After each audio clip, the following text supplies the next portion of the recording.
नमस्कार, मेरा नाम ज्ञानेश्वर है और आपने देखना शुरू किया है लाइव सिटीज। मेरे साथ दिल्ली से जुड़ रहे हैं देश के जाने माने सीनियर जर्नलिस्ट अजीत द्विवेदी जी। अजीत जी, चर्चा बिहार की करेंगे। बिहार में लोक आस्था के महापर्व छठ छठ का आगमन होने वाला है। कल नहाय खाई है, तो लोग छठ के रंग में रंगने लगे हैं और लोक आस्था का सबसे बड़ा पर्व। लेकिन इस बात का भी ध्यान रखना होगा कि चुनाव की तारीखों का ऐलान है, तो चुनाव तो होने ही हैं 13 नवंबर को। बिहार विधानसभा की 4 सीटों पर उपचुनाव, तरारी, इमामगंज, रामगढ़ और बेलागंज। और ये चुनाव बहुत ही महत्वपूर्ण हो गए हैं। देखिए, सभी पक्ष, पहले तो दो पक्षों के बीच ही लड़ाई होती थी, लेकिन इस बार तीसरा पक्ष भी है, जनसुराज का पक्ष। पर चुनाव पर हम आए इसके पहले हमें नीतीश कुमार को लेकर भी चर्चा करनी होगी। कल चित्रगुप्त पूजा था और आपने देखा ही फिर से एक बार नीतीश कुमार बीजेपी के पूर्व सांसद आर के सिन्हा का पैर छूने आगे बढ़ गए, पैर छू भी दिया।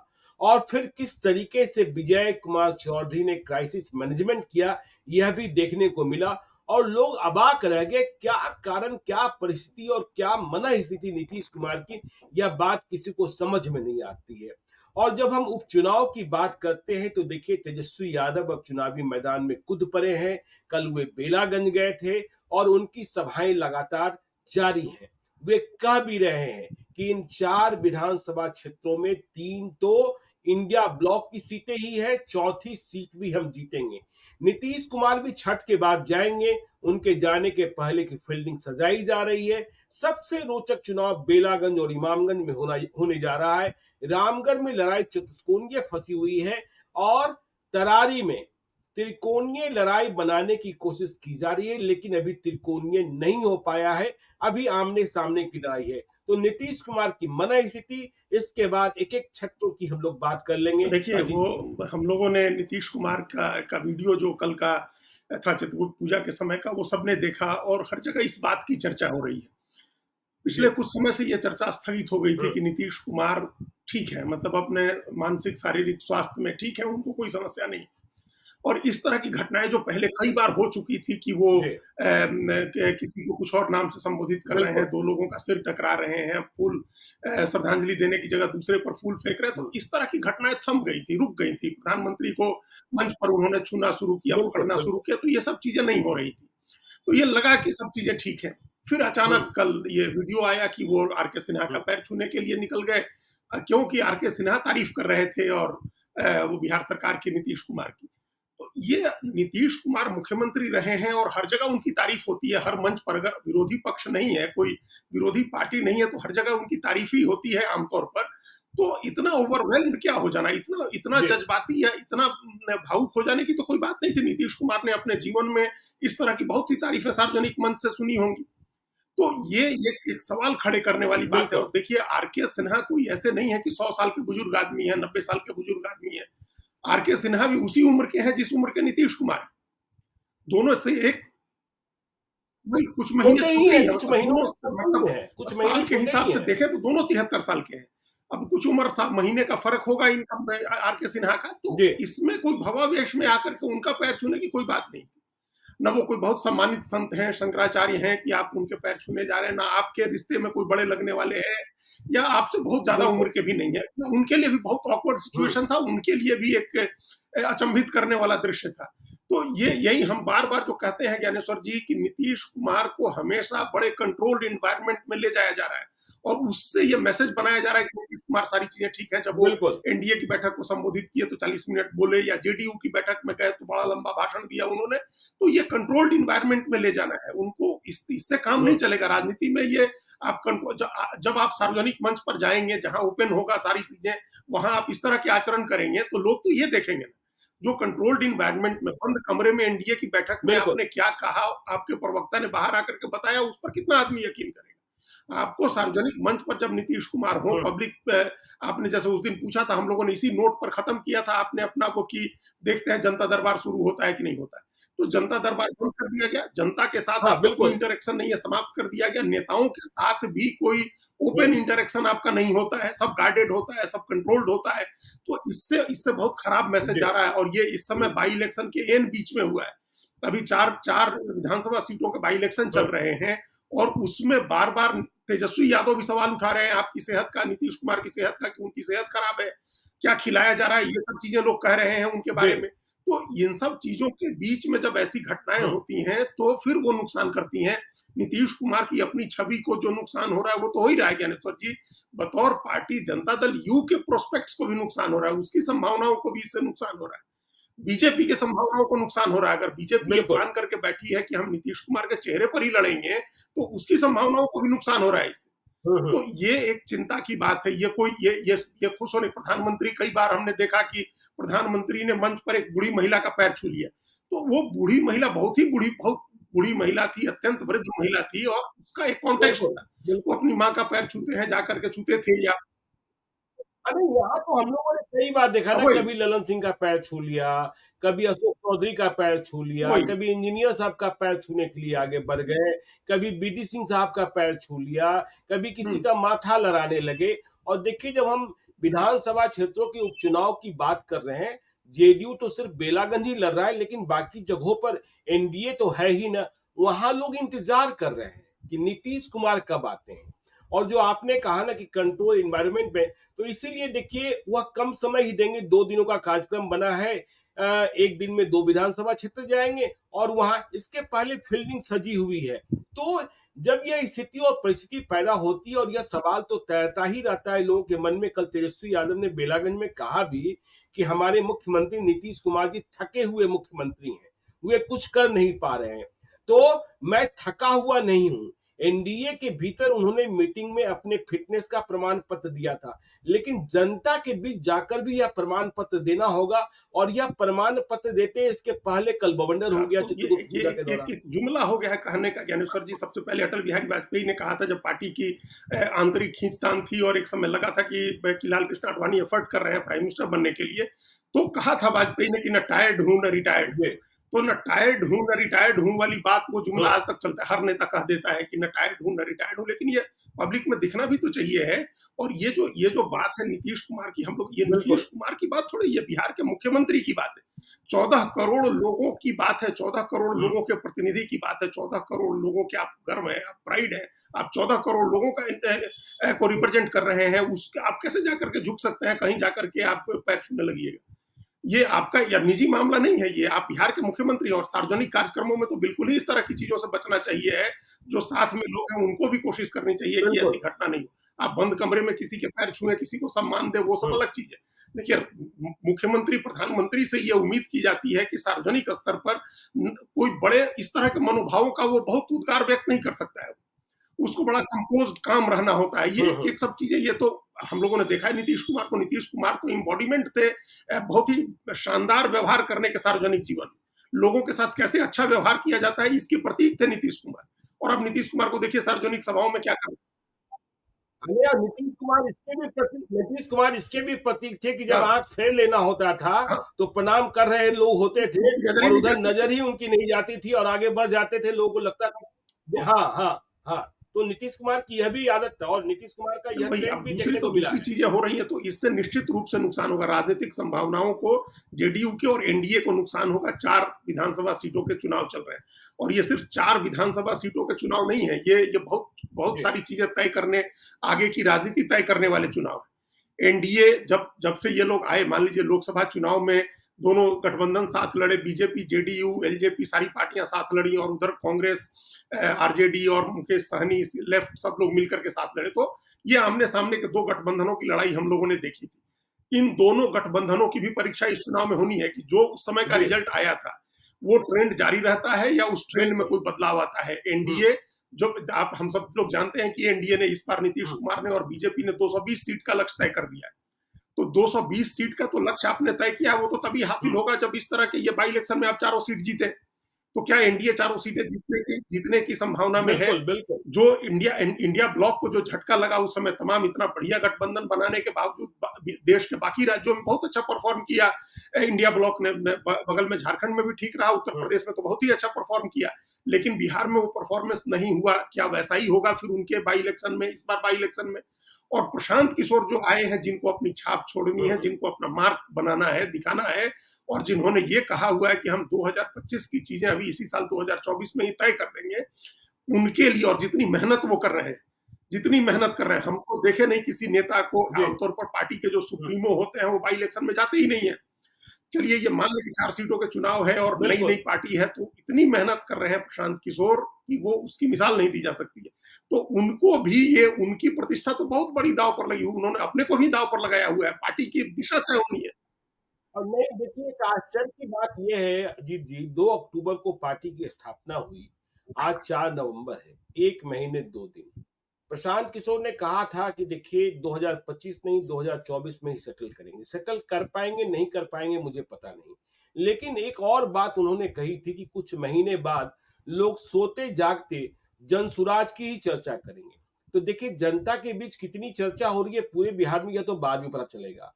लेकिन इन 4 विधानसभा क्षेत्रों के उपचुनाव में जो पुरानी पार्टियां हैं आरजेडी, बीजेपी, जेडीयू, वह सब इसी बात को लेकर परेशान है कि इन 4 विधानसभा क्षेत्रों में खासकर बेलागंज और इमामगंज में जनसुराज के साथ कौन जुड़ रहे हैं। जनसुराज को कितना वोट आ रहा है, इतना वोट उधर चला गया, इस जाति का चला गया, तो हमारी संभावनाएं क्या है, हमारा गणित कैसे गड़बड़ हो रहा है, कैसे ठीक हो रहा है। तो यह तो उन्होंने स्थिति पैदा कर दी कि आप सोते जागते। बेलागंज और इमामगंज में तो यही स्थिति है कि चाहे सुरेंद्र यादव हो, मनोरमा देवी हो, चाहे इमामगंज में दीपा मांझी हो, रोशन मांझी हो, हम बात करते हैं नीतीश कुमार की, सम्राट चौधरी की, तेजस्वी यादव की, वे देखिए एक दूसरे से नहीं, प्रशांत किशोर से परेशान है। हमने कल देखा कि तेजस्वी यादव ने कहा नागपुर वाले से और नालंदा वाले से, दोनों से हाँ, बचना। देखिए अब एक-एक सीट पर हम लोग आए, उसके पहले एक ओवरऑल जो तस्वीर हम बता रहे थे ज्ञानेश्वर जी, और जो आपने कहा ना, सोते-जागते सचमुच जनसुराज की चर्चा हो गई है 1 महीने 2 दिन में। आप सोशल मीडिया देखिए, सिर्फ मेरे टाइमलाइन की बात नहीं है, मेरे एक्स हैंडल पर टाइमलाइन की बात नहीं है, मेरे फेसबुक पेज की बात नहीं है।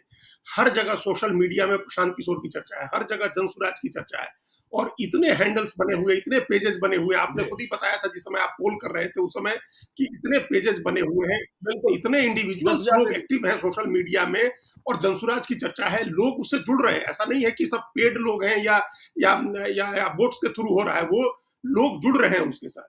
लोग जुड़े हुए हैं, लोगों के कमेंट पढ़िए, वो जिंदा लाइव लोग हैं, बॉट्स नहीं है वो। तो इसका मतलब चर्चा तो शुरू हो गई है। हम्म, पूरे बिहार में चर्चा हो रही है, जहां पदयात्रा की वहां तो चर्चा हो ही रही थी। अब आइए इन 4 सीटों की बात करें, इन चारों सीटों पर, सिर्फ 2 सीटों पर नहीं, चर्चा तो चारों पर हो रही है। 2 सीटों पर तो ये स्थिति है कि लड़ाई कौन लड़ रहा है। बिल्कुल। अरे जैसे 4 सीटों पर बात करें उसके पहले यह भी बात कर लें कि देखिए सेंधमारी कैसे हो रही है और बचा नहीं पा रहे हैं लोग। आरजेडी का बिल्कुल। डाटा चोरी हो गया, 4 लाख से अधिक कार्यकर्ताओं का, उनमें विशेषकर मुसलमान हैं। आरोप लगा रहे हैं कि जनसुराज वाले ने कर दिया। अरे भाई आप अपने घर को देखो, आपके घर में सेंधमारी कैसे हो जा रही है? पहले जगदानंद कह रहे थे कि उनके कार्यकर्ताओं को प्रभावित किया जा रहा है, अब आपके घर से ही डाटा चोरी हो जा रही है। तो मालिक आप हो, चोरी को नहीं बचाओगे तो फिर कैसे बचाओगे पार्टी को और ठीक कैसे बात है। बचाओगे जब जब क्षेत्रों को? जब जब लोग छोड़ करके जा रहे थे आरजेडी को, तो जगदानंद सिंह को चिट्ठी लिखनी पड़ी थी, और चिट्ठी लिख करके प्रशांत किशोर की जाति बता करके, जी, जो किसी भी अच्छे, मतलब सधे हुए राजनेता की तो भाषा हो नहीं सकती है, कि आप दूसरी एक पार्टी के एक नेता को, जो अपनी जो जो जा कह रहे हैं कि हम जाति की राजनीति नहीं कर रहे हैं, उसकी जाति बता करके आप राजनीति कर रहे हैं। तो वो आपने किया था, ये एक ब्लंडर था, वो गलती की थी जगदानंद सिंह ने। बिल्कुल। और अब जब डाटा चोरी हो गया आपका, तो आप कह रहे हैं कि प्रशांत किशोर ने या उनकी टीम ने हैक करके तो डाटा चुराया नहीं है, आपके ऑफिस से किसी ने डाटा लीक किया हुआ है। तो वो आपका हुँ, अपना, जो आपने कहा ठीक कहा, कि उनका घर नहीं संभल रहा है, कि आपका क्या डाटा लीक बेचा हो है? गया, आपके 4 लाख जो सक्रिय कार्यकर्ता और पदाधिकारी वगैरह तमाम है, हुँ, सबका पता, फोन नंबर, सारी चीजें लीक हो गई। अब दूसरे किसी को मतलब नहीं है। बीजेपी जेडीयू तो अपने आप ऐसा लगता है कि हुँ, डायनासोर के जमाने की पार्टी है। यहाँ दिल्ली में नरेंद्र मोदी और उनकी टीम, अमित शाह की टीम आईटी का इतना इस्तेमाल करती है, और बिहार की बीजेपी की टीम आईटी का इस्तेमाल ही नहीं करती है। न बीजेपी की टीम करती है, न जेडीयू की टीम करती है। तो उनको कोई मतलब नहीं था कि बिल्कुल। डाटा अवेलेबल है मार्केट में, डाटा कहीं उपलब्ध है आरजेडी के लोगों का। प्रशांत किशोर को एक मौका मिल गया तो उनके डाटा के हिसाब से जब जब प्रशांत किशोर की टीम ने लोगों को फोन करना, मैसेज करना, जब लोगों को जोड़ना शुरू किया, तब ये बात खुली कि भाई ये तो सारा डाटा दूसरे लोगों के पास चला गया। तो ये सब चुनावी राजनीति में इस तरह की लापरवाही जो आरजेडी ने की है, उसका फायदा कोई ना कोई तो उठाएगा ना, जो होशियार होगा वो फायदा उठाएगा। तो आज प्रशांत किशोर उसका फायदा उठा रहे हैं। बिल्कुल, अब अगर 4 सीटों की बिल्कुल। बात करें, चारों सीटों पर चर्चा हो रही है प्रशांत किशोर की। इसके पहले कोई पार्टी ऐसी नहीं होती थी कि तीसरी पार्टी की चर्चा नहीं होती थी। जब तमाम बड़ी पार्टियां, बिहार की हर बड़ी पार्टी किसी न किसी जी। गठबंधन का हिस्सा है और उस गठबंधन का मुकाबला हो रहा है, कहीं किसी गठबंधन का कोई हुँ, बड़ा बागी भी नहीं लड़ रहा है, तो चर्चा नहीं होनी चाहिए थी तीसरे उम्मीदवार की, या तीसरे पक्ष की चर्चा नहीं होनी चाहिए थी। लेकिन रामगढ़ और तरारी जी। में भी प्रशांत किशोर की चर्चा है। हाँ, और ऐसा नहीं है कि अब प्रशांत किशोर को कोई संभावना इमामगंज और हाँ। बेलागंज में दिख रही है तो उन्होंने तरारी और रामगढ़ छोड़ दिया है। वहां भी वो पूरी मेहनत कर रहे हैं। वही वहां भी नहीं वो छोड़ा पूरी तो मेहनत कर रहे हैं, चारों जी, कॉन्स्टिट्यूएंसी बिल्कुल। में वो पूरा दम लगा रहे हैं कि हुँ, क्योंकि चैलेंज उन्होंने ही किया है। देखिए, हुँ, एक बात तो समझ लेनी चाहिए है हर आदमी को कि अगर नीतीश कुमार एक सीट नहीं जीत पाते हैं तो नीतीश कुमार की सेहत पर कोई फर्क अभी नहीं पड़ना है, या आरजेडी की अपनी सीटें हैं वो नहीं जीत पाती है, हुँ, सीपीआई एमएल नहीं जीत पाती है, तो उसकी सेहत पर कोई फर्क नहीं पड़ना है। सीपीआई एमएल की 12 सीटें हैं, एक नहीं जीतेंगे तो 11 रह जाएंगी, या जेडीयू की 45 हैं तो 44 रह जाएंगी। इससे ज्यादा फर्क नहीं होगा। लेकिन अगर प्रशांत किशोर बिल्कुल। नहीं जीतते हैं हुँ, तो जैसा उन्होंने खुद ही कहा है, मोराल पर बहुत असर पड़ेगा। उन्होंने चूंकि खुद ही एक चैलेंज ले लिया है। आप देखिए, हम लोग एक प्रतीक के रूप में या एक हुँ, एग्जाम्पल देके समझाएं हम, तो लोकसभा चुनाव में बीजेपी को 240 सीटें मिली, वो कोई कम सीट नहीं थी। लगातार तीसरी बार के चुनाव में 240 सीटें मिलना बिल्कुल। अपने आप में बड़ी बात थी, तीसरी बार सत्ता में आना। लेकिन चूंकि बीजेपी ने जी। खुद ही 400 सीट का गोल हुँ, सेट कर दिया था, तो 240 को माना गया कि हार गया, और पूरी हुँ, पार्टी डिमोरलाइज रही कई महीनों तक। जब तक बिल्कुल, हरियाणा नहीं बिल्कुल। जीते तब तक डिमोरलाइज रहे। तो चूंकि आपने हुँ, 400 का गोल सेट किया था, हुँ, अब प्रशांत किशोर ने एक गोल सेट कर दिया है कि हम इस बार 2025 को सेटल कर देंगे 2024 में ही। तो इसीलिए उनसे उम्मीदें ज्यादा हो गई हैं, हुँ, और अगर रिजल्ट उसके अनुकूल नहीं आएगा तो ये बड़ा डिमोरलाइजिंग होगा उनके लिए भी, और उनके कार्यकर्ताओं के मनोबल पर भी असर डालने वाला होगा। इसलिए अगर हम लोग अगर बिल्कुल। सरलीकरण करके कहें, सिंप्लीफाई करें कि किसके लिए सबसे महत्वपूर्ण है हुँ, ये चुनाव, हुँ, तो सबसे महत्वपूर्ण प्रशांत किशोर के लिए। बाकी हुँ, पार्टियों के लिए भी है महत्वपूर्ण, लेकिन सबसे बिल्कुल। अहम प्रशांत किशोर के लिए। इसीलिए उन्होंने सबसे ज्यादा ताकत भी लगाई। लेकिन एक बात और कही जा रही है अजीत जी कि देखिए प्रशांत किशोर यदि ठीक है कोई चुनाव न जीत पाए इस चुनाव में, लेकिन यदि उन्होंने स्थापित घरानों के परिवारीकरण को हरा दिया, तो फिर 2025 में राजनीति करेक्ट होगी और परिवार के लोगों को टिकट देना सारी पार्टियों के ये लिए एकदम मुश्किल की ठीक स्थिति हो बात है। जाएगी। इस बात पर हम लोग एग्री हैं। हम लोगों ने पहले भी चर्चा की थी इस बात पर कि वो राजनीति की दिशा बदल जी। सकती है इस चुनाव से। लेकिन इस चुनाव के नतीजों हुँ, से। लेकिन अगर प्रशांत किशोर जीतते हैं, उनका हुँ, उम्मीदवार जीतता है, तब ये जो जिस सिद्धांत को लेकर के वो हुँ, आगे बढ़े हैं, वो सिद्धांत तब इस्टैब्लिश होगा। तब बाहुबली लोगों को टिकट नहीं देना है या परिवार बिल्कुल। के लोगों को टिकट नहीं देना है, ये दोनों चीजें इस्टैब्लिश होंगी। दोनों गठबंधन मजबूर होंगे इस बात हुँ, से पीछे हटने को, जो परिवार का जो विशेषाधिकार माना जाता है कि अमुक सीट पर अमुक परिवार का विशेषाधिकार है, हुँ, उसी का हक है, ये चीजें टूट जाएंगी, ये धारणा टूटेगी। लेकिन ये तब होगा जब प्रशांत किशोर जीतेंगे और ये उनका उम्मीदवार जीतेगा। हुँ, दूसरी बात, जो इसी से जुड़ी हुई बात जो हम पहले कह रहे थे, वो ये है कि प्रशांत किशोर, हमने सबसे पहले हम लोगों ने ये बात कही थी, प्रशांत किशोर की इस बात से असहमति जताते हुए कि अगर आप चुनाव हार गए तो इसका ये मतलब नहीं है कि आप 2025 नहीं जीत सकते। आप जब सारी चुनाव जीत गए तो इस बात की जी। गारंटी नहीं होगी कि आप उस समय जीत ही जाइए।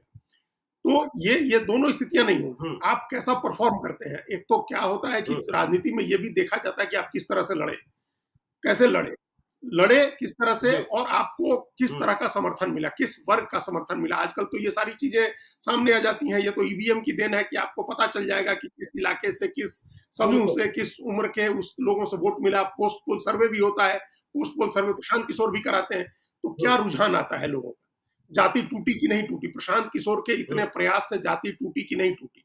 प्रशांत किशोर के इतने प्रयास से जो युवा आकांक्षी वर्ग है, वो ट्रेडिशनल पॉलिटिक्स को छोड़ करके एक नई पार्टी की पॉलिटिक्स से जुड़ा या नहीं जुड़ा। जो मुद्दे प्रशांत किशोर ने उठाए हैं, जी, उन बिल्कुल। मुद्दों के प्रति लोगों का आकर्षण बना या नहीं बना। असली परीक्षा तो इन चीजों की होनी है। हुँ, हम लोग 1, 2, 4 सीटों के चुनाव से कुछ बदलने की बात थोड़ी कर रहे हैं। हम लोग तो ओवरऑल बिहार की राजनीति बदलने या बिहार बिल्कुल। की किस्मत बदलने की बात हो रही है। यहाँ बिहार हुँ। का भाग्य बदलने की बात हो रही है। हाँ, और प्रशांत तो सीधे हाँ, तौर पर बच्चों की बात कर रहे हैं ना, वो तो जाति की बात कर ही नहीं और रहे, बच्चों बच्चों के की लिए अब बात कर स्कूल रहे का हैं। बस्ता उनको चुनाव चिन्ह मिला हुआ है। उन्होंने कहा है कि बिहार को बदलने का हुँ, रास्ता स्कूल के बस्ते से निकलेगा, और हम इस बात को कितने बरसों से ये बात कहते आ रहे हैं कि तमाम चीजें ठीक है, रोजगार, औद्योगिकरण, कारखाने सब ठीक है, स्कूल कॉलेज सुधार दीजिए तो लंबे समय के लिए फिर बिहार अपने उस गौरवशाली अतीत को हासिल करने के रास्ते पर बढ़ जाएगा। बिहार को फिर अगर ग्रेट बनाना है तो शिक्षा की व्यवस्था को सुधारना होगा। और देखिए स्कूल का बस्ता प्रशांत किशोर को चुनाव चिन्ह मिल बिल्कुल। गया है, तो वो उस चुनाव चिन्ह को लेकर के स्कूल के हुँ, बस्ते को लेकर के प्रचार कर रहे हैं, और उन्होंने स्कूल के बस्ते के आसपास अपने नारे भी बनाए हैं, लोगों से कह रहे हैं कि ये इसी से रास्ता निकलेगा। तो ये बड़ी तस्वीर बननी है। छोटी तस्वीर है 4 सीटों के नतीजे, कौन 1 हुँ, जीता, कौन 2 जीता, कौन कितना जीता। बड़ी तस्वीर ये है कि इसमें जो मुद्दे उठाए गए थे उनको उन पर किस तरह से रिस्पॉन्ड कर रहे हैं बिहार के लोग। जाति की बाधा टूटती है कि नहीं, आकांक्षी वर्ग साथ हुँ, में जुड़ता है कि नहीं, और उसमें एक बड़ा असर जो हम लोग पहले से चर्चा कर रहे हैं कि दिवाली, छठ के लिए जो लोग आए हैं, छठ के बाद जो लोग रुकेंगे, वो लोग क्या मैसेज डिलीवर करते हैं, वो अपने घर के लोगों को क्या समझाते हैं, वो लोग रुक के किसको वोट करते हैं, ये मैटर करता है। अब एक-एक सीट पर भी हम लोग चाहें तो इस बिल्कुल। पर अलग-अलग सीटों पर भी बात कर सकते हैं। अब देखिए बेलागंज की बात करते हैं, सबसे ज्यादा हॉट सीट बनी हुई है बेलागंज, सुरेंद्र यादव की सीट। तेजस्वी यादव की प्रतिष्ठा दांव पर तो है ही, सुरेंद्र यादव की ताकत की परीक्षा भी होनी है। लेकिन चुनौती किससे मिल रही है? रॉकी यादव की मां मनोरमा देवी चुनाव नहीं लड़ रही हैं, बिंदी यादव की पत्नी चुनाव लड़ रही हैं, और टिकट है जेडीयू का। और वहां चुनाव यूं कहिए कि जिस तरीके से अशोक चौधरी लड़ रहे हैं, कि यह चुनाव अशोक चौधरी बनाम सुरेंद्र यादव का भी हो गया है। अब तो ललन सिंह भी पहुंच गए हैं, विजय चौधरी भी पहुंच गए, तमाम नेता पहुंच गए। लेकिन जो बेलागंज का सिनेरियो दिख रहा है कि देखिए आरजेडी जहां मुसलमान मतों के टूटने से परेशान है, वहीं जेडीयू को इस बात का खतरा लग रहा है। कुरमत्थू गांव है बेलागंज में, भूमियारों की राजधानी कही जाती है, चुन्नू शर्मा उसी गांव से। आज वहां ललन सिंह पहुंचे थे, विजय कुमार चौधरी भी पहुंच रहे हैं, और कल प्रशांत किशोर जवाब देने जा रहे हैं। बहुत बड़ा टेंट तंबू गाड़ा गया है वहां। तो अब देखिए जेडीयू परेशान है कि भूमियार मत तो नहीं खिसक रहे हैं, और यदि मुसलमान खिसक रहे हैं तो भूमियार कितना खिसक रहा है। बहुत लोग कह रहे हैं 8 तारीख को छठ का पारण, और 8 तारीख को चुनाव के पहले का जुम्मा, इस दिन तय होगा। मुसलमान इंतजार कर रहे हैं भूमियार चल रहे हैं कि नहीं चल रहे हैं, और भूमियार इंतजार कर रहे हैं मुसलमान चल रहे हैं कि नहीं चल रहे हैं। नतीजा क्या होगा, 1 2 3 पता देखिए ही नहीं ये तो चल पा रहा आखिरी है। समय तक, ये जब पूरा चुनाव होता है, जब आम चुनाव होता है, तो एक वेव पता चल जाता है, एक वेव होता है, एकदम सामने से ओवरटली हो या अंडर करंट हो, वो पता चल जाता है। एक-एक सीट के चुनाव में नहीं पता चलता है आमतौर पर, और लोग देर से डिसाइड भी करते हैं, बहुत लोग अनडिसाइडेड रहते हैं, वोटिंग परसेंटेज कम होता है, ये सब चीजें हैं। लेकिन जहानाबाद लोकसभा चुनाव के हम्म, हिसाब से हम बेलागंज विधानसभा चुनाव को देख रहे हैं, और ये तय मानिए कि जहानाबाद लोकसभा जी, चुनाव में जेडीयू का जो कोर वोट था वो टूट गया था, और वो कोर वोट भूमिहार का वोट टूटा था, बिल्कुल। और एक सैद्धांतिक बात पर टूटा था कि आपने हमारे कैंडिडेट को टिकट नहीं दिया, हमारी जाति के आदमी को, जबकि पिछली बार हमने मदद की थी और ये वादा किया गया था कि अगली बार भूमिहार लड़ाएंगे, लेकिन आपने नहीं दिया। इस नाराजगी में भूमिहारों ने हुँ, साथ छोड़ा। उस समय भी जेडीयू के तमाम दिग्गज, ज्ञानेश्वर जी बैठे हुए थे वहां, ललन सिंह भी गए थे, पूरी ताकत लगाई थी, अशोक चौधरी ने तो लगातार वहां मेहनत की थी, जी, सब लोग गए थे, विजय चौधरी भी गए थे, तमाम लोग हुँ, गए थे, लेकिन भूमिहार साथ में नहीं जुड़े थे। तो अब क्या कारण है कि भूमिहार जुड़ जाएंगे? हुँ, अगर जेडीयू से कोई नाराजगी है तो क्या वो हुँ। नाराजगी दूर हो गई है? जेडीयू की तरफ से ऐसा कोई एफर्ट किया गया है, कोई प्रयास किया गया उस नाराजगी को दूर करने का, या उल्टे नाराजगी बढ़ गई है अशोक चौधरी के पिछले भाषण के बाद से? और प्रशांत किशोर ने पिछले दिनों भूमियारों की एक बड़ी बैठक की, सीक्रेट बैठक की, जिसमें मोबाइल ले जाने की भी अनुमति नहीं थी।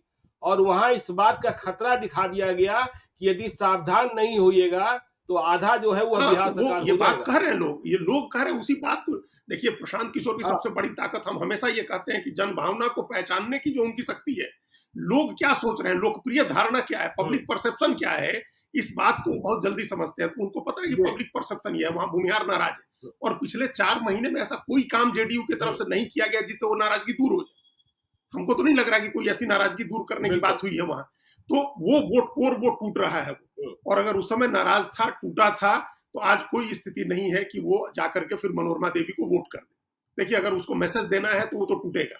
हुँ, मुसलमान, ये बात ठीक है कि मुसलमान साथ में तभी आएगा प्रशांत किशोर के जब उसको दिखेगा कि इनके पास वोट की कोई पूंजी है। तो वो वोट की पूंजी, जहां तक हमारी जानकारी है या हमारी जो बात हुई है लोगों से, वो लग रहा है कि भूमिहार इस बार जेडीयू को छोड़ करके, चूंकि जेडीयू को सबक सिखाने का जो फैसला लोकसभा चुनाव के समय हुआ था वो अभी चल रहा है, वो खत्म नहीं हुआ है। अब आगे आगे 4 दिन में 5 दिन में कुछ भी होता है, लेकिन अभी ये नहीं दिख रहा है। तो ऐसी स्थिति में प्रशांत किशोर को एक बड़ा एडवांटेज है। जेडीयू का कोर वोट टूटा हुआ है, जो उनके साथ जुड़ रहा है, वो आरजेडी के साथ तो जाएगा नहीं। और आरजेडी का जो कोर वोट है मुसलमान का, वो इस नाते टूटेगा क्योंकि आरजेडी ने तो फिर वही थ्योरी है जो प्रशांत किशोर कहते हैं कि जहां मुसलमान ज्यादा है वहां आप यादव खड़ा कर देते हैं और अब मुसलमान आपके पीछे जाके आपको जितवा देता है। तो वहां मुसलमान कैंडिडेट दिया है प्रशांत किशोर ने, तो मुसलमान आ सकते हैं उनके साथ। दोनों पार्टियों का कोर वोट टूटा है और वो कोर वोट टूट करके प्रशांत किशोर के साथ जा रहा है। इसकी वजह से बेलागंज में इतनी इतनी इंटरेस्टिंग लड़ाई हो गई। लेकिन दोनों जाति चतुर है और फैसला करेगी 8 तारीख को, मतलब वोट बर्बाद करने की स्थिति में नहीं वो है वोट बर्बाद, कि हाँ हम मतलब हम बर्बाद कर ज्ञानेश्वर जी, दें। कई बार वोट बर्बाद हाँ करके भी लोग मैसेज देते हैं। और हमने जनता को कितनी बार ये मैसेज देना, हाँ, कितनी जैसे बार हमने जहानाबाद जनता में को अपना गुस्सा इस तरह से जताते देखा कि कोई बात नहीं, हम भाई नोटा को कौन इतना वोट देता है? नोटा को हर कॉन्स्टिट्यूंसी में 2000-3000 लोग तो बिल्कुल वोट बिल्कुल। जानते हैं कि हमारे वोट से कुछ नहीं होना है। तो ये अगर मान लीजिए कि कोई वोट नहीं आता है, तब भी लोग नाराजगी जताने के लिए नोटा समझ लीजिए लोग वोट दे देंगे। इस बार लोगों को जो मैसेज देना होगा वो मैसेज दे देंगे लोग। अब चलिए देखिए रामगढ़ की बात करते हैं। जगदानंद सिंह की जमींदारी कही जाती है रामगढ़, लेकिन कभी कार्यकर्ताओं की हिमायत करते थे जगदानंद सिंह। 2009 में सांसद बने, तभी सुधाकर सिंह को आरजेडी टिकट दे रही थी, लेकिन जगदानंद सिंह ने कहा था जब बेटा बेटी को ही टिकट मिलेगा तो कार्यकर्ता क्या करेंगे। और उन्होंने 33 साल से झंडा ढोने वाले अंबिका यादव को टिकट दिलाया था और चुनाव जितवाया था। 2010 में फिर से चुनाव हुआ तो सुधाकर सिंह को टिकट लेने नहीं दिया। सुधाकर सिंह नाराज हो गए, बीजेपी में चले गए, बीजेपी से उम्मीदवार बन गए, लेकिन अंबिका यादव ही आरजेडी के उम्मीदवार बने और जगदानंद सिंह ने एक मानक को स्थापित करते हुए अपने बेटे को चुनाव हरवाया। लेकिन 2015 के बाद स्थितियां परिस्थितियां बदल गई। 2015 में अंबिका यादव हार गए। 2020 में जगदा बाबू को बेटे की याद आ गई, भाजपा से आरजेडी में आए, टिकट मिला, चुनाव जीत गए, अब तो सांसद भी बन गए। तो देखिए पहला बेटा सांसद, दूसरा बेटा विधान परिषद का चुनाव लड़ा, तीसरा बेटा अजीत सिंह अभी आरजेडी के उम्मीदवार है। तो यह आरजेडी की स्थिति है। अंबिका यादव खुद चुनाव नहीं लड़ रहे, उनके भतीजे सतीश यादव एलियस पिंटू यादव चुनाव लड़ रहे हैं और वहां देखिए 200 से भी कम मतों के अंतर से 2020 में जीत हार का फैसला हुआ था। वहां के यादव अभी तेजस्वी यादव नहीं पहुंचे हैं। वहां के यादव आरजेडी की बात सुनने को तैयार नहीं है। उन्हें लग रहा है कि 200 से भी कम मतों से हारे थे, इस बार इसे जीत लेना है। और बीजेपी ने अशोक सिंह को 2015 में जीते थे, अशोक सिंह ने भी क्षेत्र नहीं छोड़ा। तो ये त्रिकोणीय लड़ाई है और उसमें सुशील कुशवाहा है जनसुराज के। तो देखिए सतीश यादव बसपा आरजेडी को तबाह किए हुए है और बीजेपी को इस बात की चिंता है कि जनसुराज का उम्मीदवार, जो बाकी लोग समझने वाले हैं, मतलब यह मानने वाले हैं कि नहीं बदलना चाहिए, वह वोट तो है ही। कुशवाहा मतों में यदि सेंधमारी हो गई, क्योंकि कुशवाहा और राजपूतों के बारे में कहा जाता है बहुत टैक्टिकल वोटिंग करते हैं, लेकिन यहाँ 2 राजपूत है, कुशवाहा एक है, यादव एक है।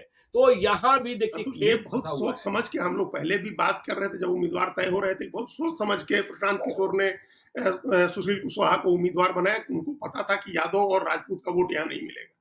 तो कौन सा नया वोट जुड़ सकता है? जो आकांक्षी वर्ग है, जो बिहार में बदलाव चाहते हैं, जो प्रशांत किशोर के शिक्षा और स्वास्थ्य वगैरह के एजेंडों से प्रभावित हैं, प्रशांत किशोर के करिश्मे से प्रभावित हैं, उन प्रशांत किशोर से उम्मीद लगा रखी है, वो लोग तो आएंगे साथ में। लेकिन कुशवाहा का एक बड़ा हिस्सा है वोट का, वो जा सकता है प्रशांत किशोर के उम्मीदवार के साथ, क्योंकि वो जाति का कैसे जुड़ेगा। जाति के बहुत हम तो बिहार में ही सुनते हैं ये बात, अभी इधर उधर तो नहीं सुनते हैं लोग, लेकिन वहां जात पार्टी होता है, मतलब एक सबसे बड़ी पार्टी जात पार्टी है। लोग अपनी जाति के कैंडिडेट को वोट देने जाते हैं। प्रशांत किशोर इसको तोड़ने वाली, ये विडंबना देखिए, प्रशांत किशोर इसको तोड़ने आए हैं, लेकिन वहां उनके उम्मीदवार को रामगढ़ में जाति के आधार पर ही वोट मिलेगा। एक बड़ा वोट जो है वो जाति के आधार पर मिलेगा। यादव का पोलराइजेशन हो जाएगा। लेकिन रामगढ़ में ही जगदानंद सिंह और बीजेपी दोनों फंसी हुई है कि प्रशांत किशोर पांडे को जगदानंद सिंह ने बिल्कुल प्रशांत बिल्कुल किशोर पांडे बना दिया था। अब वहाँ के ब्राह्मण कह रहे हैं, जब आपने प्रशांत हुँ, किशोर पांडे बना ही दिया, मिल तो गया मुझे है। तो अपना नेता मिल ही गया है। तो यह जगदानंद सिंह, हाँ, जगदानंद सिंह को भी नुकसान पहुँचा रहा है हाँ, और तो बीजेपी को ये भी एक नुकसान पहुँचा रहा है। पोलराइज़ेशन हो गया ना, एक व्यक्ति के एक बयान की वजह से मान लीजिए कि पोलराइज़ेशन होता है, आइडेंटिटी की पॉलिटिक्स होती है। और आप हम जानते हैं कि बिहार में किसी ब्राह्मण जी, ने पार्टी बना करके राजनीति करने की तो सोची नहीं थी इसके पहले। सब आदमी इसी में रहता था कि अब हमारे लिए तो कोई गुंजाइश नहीं है। बिल्कुल तो नहीं, बिल्कुल नहीं। प्रशांत किशोर उस आइडेंटिटी के साथ नहीं आए थे, लेकिन वो आइडेंटिटी रिवील करके उस आइडेंटिटी को एस्टेब्लिश कर दिया जगदानंद हुँ, सिंह ने। हमने पहले कहा ना कि वो एक बड़ी गलती थी, ब्लंडर था, वो नहीं करना चाहिए था और जी, सैद्धांतिक वैचारिक रूप से भी एक बड़ी गलती थी। तो ब्राह्मण भी जुड़ सकते हैं प्रशांत हुँ, किशोर के साथ, कुशवाहा जुड़ सकते हैं और जो नौजवानों का दूसरा वर्ग है वो जुड़ सकता है। तो वहां भी लड़ाई चार कोणीय है। उस लड़ाई में देखिए, एक दिन और आपने कहा था बसपा के ऊपर नजर रखने की जरूरत है। पिछली बार लोकसभा चुनाव में बक्सर में बसपा उम्मीदवार को 1 लाख वोट आया था। तो बसपा का वोट 1,30,000 वोट आया जेकर था। 30 बसपा के ऊपर बसपा का वोट नहीं टूटता है। मायावती आमतौर पर उपचुनाव नहीं लड़ती हैं, लेकिन इस बार उत्तर प्रदेश में भी लड़ रही है, बिहार में भी लड़ रही है। और बसपा ही तो 200 से भी हाँ, बसपा बहुत ही हाँ, तो मजबूत वही स्थिति कह में रहे हैं, है तो वहाँ, इतनी रामगढ़ में दिखाई चारों पड़ रही है। कैंडिडेट मजबूत हैं, चारों के पास वोट है, चारों के पास एक आधार वोट है। जी, इसलिए ये जितना दिलचस्प बेलागंज का चुनाव है, उतना ही दिलचस्प रामगढ़ का है। इसमें मैटर का जीत हार के साथ ये भी मैटर करेगा कि जी, क्रम क्या बनता है उम्मीदवारों का, 1, 2, 3, 4 का क्रम क्या रहता है। इससे आगे की राजनीति तय होगी। बिल्कुल, बिल्कुल, बिल्कुल। चलिए, तो देखिए अब हम चलते हैं इमामगंज। इमाम जी, हाँ, इमामगंज चलते हैं और इमामगंज में दीपा मांझी हैं, जीतन राम मांझी की बहू, संतोष सुमन की पत्नी। और यहाँ भी देखिए प्रशांत किशोर ने लड़ाई फँसा दी है।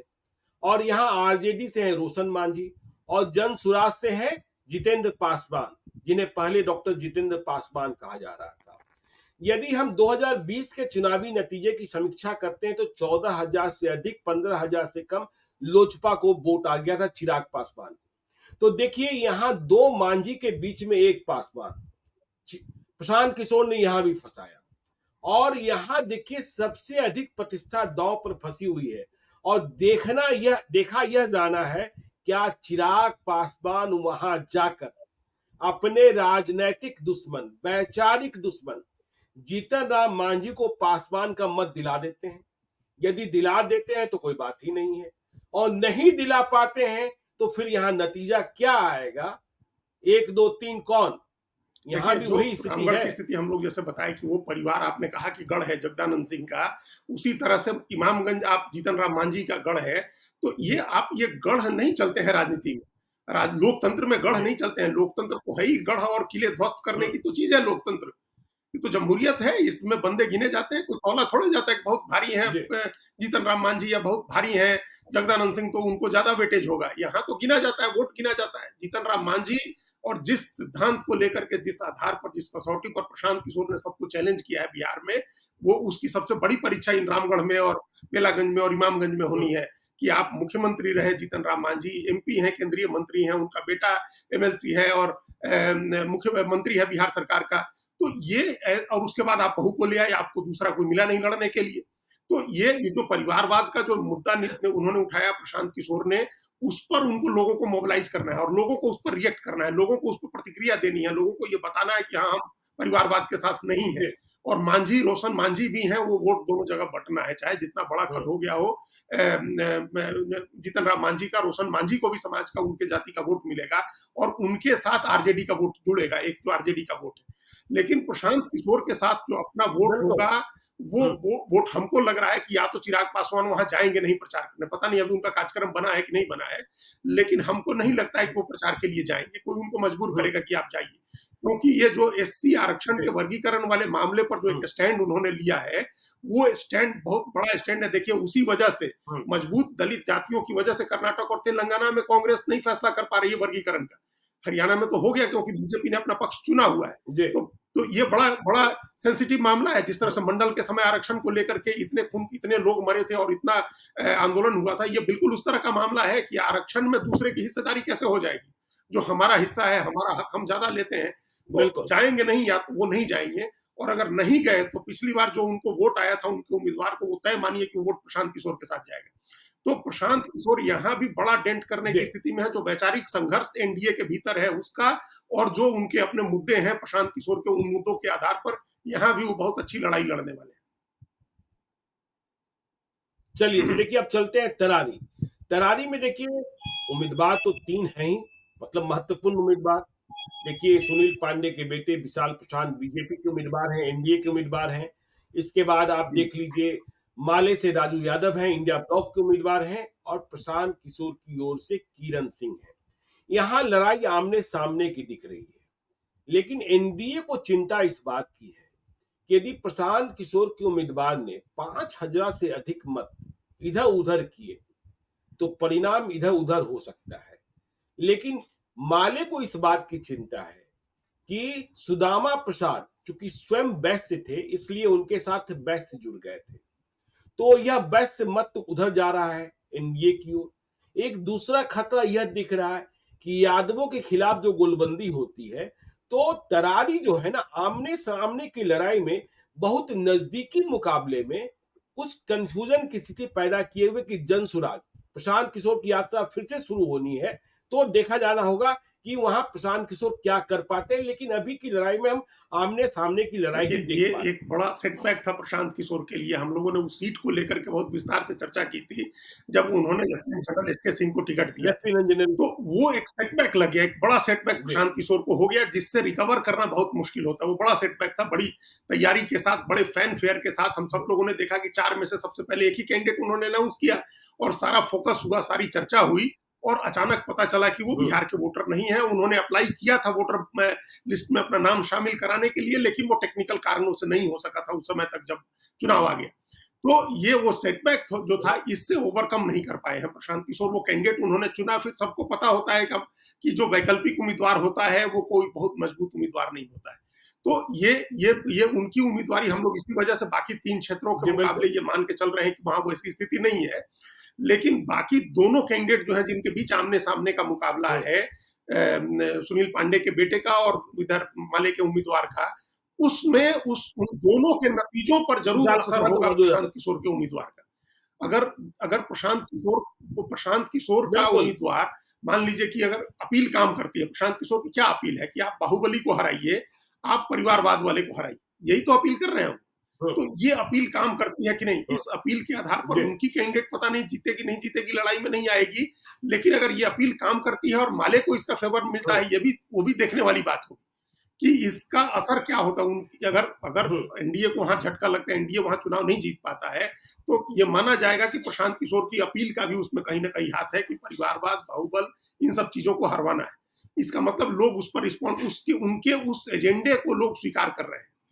ये भी एक मैसेज आएगा इस चुनाव से। तो इस चुनाव में बिल्कुल नतीजे बिल्कुल के साथ साथ प्रशांत किशोर का जो वैकल्पिक उम्मीदवार आया, मजबूरी में जो उम्मीदवार उन्होंने चुन के उतारा, उसको कितना वोट मिलता है, उसको मिलने वाला वोट नतीजे को कितना प्रभावित करता है और प्रशांत किशोर का एजेंडा कितना चलता है, ये खाली तरारी में ये दिलचस्पी है। तो चलिए देखिए हम लोगों ने चारों विधानसभा क्षेत्र की प्रारंभिक झलक दिखाने की कोशिश की है। आगे किस तरीके से उपचुनाव बढ़ रहा है यह भी आपको हम बताएंगे, इस बीच छठ भी है। लेकिन हमारी चर्चा जारी रहेगी, आप देखते रहिए लाइव सीरीज को। यदि अब तक आपने हमारे यूट्यूब चैनल लाइव सीरीज को सब्सक्राइब नहीं किया जरूर कर लीजिएगा, और यदि इस वीडियो को आप फेसबुक पेज के माध्यम से देखें तो पेज को लाइक कीजिएगा। हैंडल एक्स पर भी हमें फॉलो कीजिए। धन्यवाद।